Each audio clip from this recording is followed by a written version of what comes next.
आज ये शेख गौहर साहब इन्होंने हमारी पार्टी ज्वाइन की और इंशाल्लाह सारे हमने अपने जो हमारी इलेक्शन कमेटी जो बनी है इलेक्शन के लिए उनके साथ मशवरा करके हमने फैसला किया है कि जड़ी बल से हमारे कैंडिडेट होंगे इंशाल्लाह। और हम चाहते हैं कि जो शहरी श्रीनगर में हम ऐसे कैंडिडेट दें जो अच्छे हो, पढ़े लिखे हो, दीनदार हो, क्योंकि श्रीनगर के साथ मुफ्ती साहब को खास अकीदत थी और मुफ्ती साहब को आपको याद होगा कि जो आखिरी दौरा था वो भी उनका डाउन टाउन का था। और हमारी भी कोशिश रहेगी कि श्रीनगर के लोगों की प्रॉब्लम्स बहुत ज़्यादा हैं, बहुत मुश्किलात हैं। यहाँ गरीबी भी बहुत है, एक एक घर में 4-4 फैमिलीज रहते हैं। इसके लिए भी मुफ्ती साहब का एक प्रोग्राम था कि इनको बाहर ले जाएंगे। मगर अब हमारा अगर इंशाल्लाह हमारी सरकार बनी तो वी विल गो वर्टिकल, कि जहां हम बनाते हैं मैरिज हॉल्स बनाते हैं, दूसरी चीजें बनाते हैं, तो मैरिज हॉल्स के साथ साथ अगर हमें जगह मिलेगी तो हम बड़ी बड़ी बिल्डिंग्स बनाएंगे, फ्लैट्स बनाएंगे, जहां हम ये जो घर में जो उनमें कंजेशन है उसको दूर करेंगे। और शहरी श्रीनगर में बेरोजगारी भी बहुत है, गाँव में हमारा रहबर तालीम है, बाकी स्कीम्स हैं।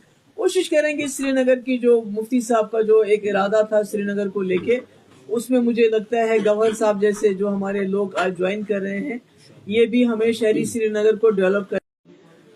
ख्यालात की जंग होती है और जो ख्याल बेटर होता है वो प्रिवेल अपॉन होता है। तो इसलिए मैं समझती हूँ कि बहुत देर कर दी। इंजीनियर रशीद साहब को भी रिलीज करना चाहिए, शबीर शाह को साहब को भी, और भी जो हमारे जो जेलों में जो हमारे लोग हैं तो जिनको वो कहते हैं कि जमानत तो मिलनी चाहिए, जमानत भी नहीं मिलती। अब बहुत अफसोस की बात है। तो मुझे उम्मीद है कि उनको रिलीज, और भी जो हमारे इसके अलावा जो हमारे नौजवान हैं जो कोई नामवर लोग नहीं है, आम नौजवान हमारे जेलों में बंद है और मुल्क के जेलों में बंद है, उनकी हालत बहुत खराब है। उनके माँ बाप बहुत गरीब है, वो वहां तक जा भी नहीं सकते हैं। तो मैं कहती हूँ गवर्नमेंट ऑफ इंडिया चूंकि इलेक्शन का प्रोसेस शुरू किया आपने, आप बार बार कहते हैं कि हम जम्मू कश्मीर के लोगों के साथ रिकंसिलेशन चाहते हैं, तो मैं कहती हूँ जेलों के दरवाजे खोल दीजिए तो रिकंसिलेशन का एक सिलसिला शुरू हो जाएगा। Thank you so much. क्या कहा, उमर साहब ने खुद कहा कि मुझे चपरासी की ट्रांसफर के लिए गवर्नर साहब के दरवाजे पे जाना पड़ेगा। मुझे चपरासी की ट्रांसफर की फिक्र नहीं है, मगर मैं वो वजीर आला रही हूँ जिसने बीजेपी की सरकार के साथ सरकार चलाई, 12,000 नौजवानों की FIR वापस लिए। क्या आज आप ऐसा कर सकते हो? मैंने as a chief minister Modi के साथ सरकार बनाते हुए सेपरेटिस्ट को खत लिखा, दावत दी, बातचीत की। क्या आप ऐसा कर सकते हो आज? मैंने सीज फायर करवाया, क्या आज आप कर सकते हो? मैंने पूरे मुल्क की लीडरशिप को लाया और हुर्रियत के दरवाजों पे गए वो कि आइए बताइए हमें क्या है। तो मैंने बहुत ही पावरफुल चीफ मिनिस्टर रही हूँ, मेरी असेंबली बहुत पावरफुल थी, हमारे पास रेजुडरी पावर्स थे।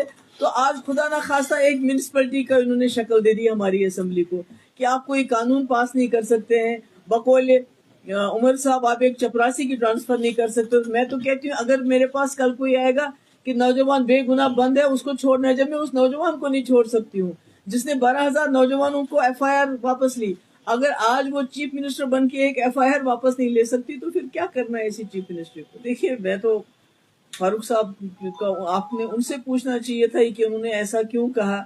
मेरे ख्याल में नाउमीदी कुफर है और PDP बड़े मसले के लिए लड़ रही है। जैसे आपको पता है कि PDP वाहिद एक जमात है जो एजेंडा लेके आती है उसको इम्प्लीमेंट करती है। जब हम 2002 में सरकार बनी, हमने कहा था हम पोटा खत्म करेंगे, हमने किया। उसके बाद हमने बोला हम रास्ता खोलेंगे, हमने खोले मुजफ्फराबाद रावलाकोट। हमने कहा हम बातचीत कराएंगे, तो वाजपेयी जी की बातचीत, LK अडवाणी की बातचीत हमने हुर्रियत की लीडरों से कराई। तो हम तो अपने एजेंडे पे चलते हैं और आज भी हमारा एजेंडा है कि मसले कश्मीर मसला है, उसको आप इग्नोर नहीं कर सकते। तो उसको हल करने के लिए जो 370 है उसको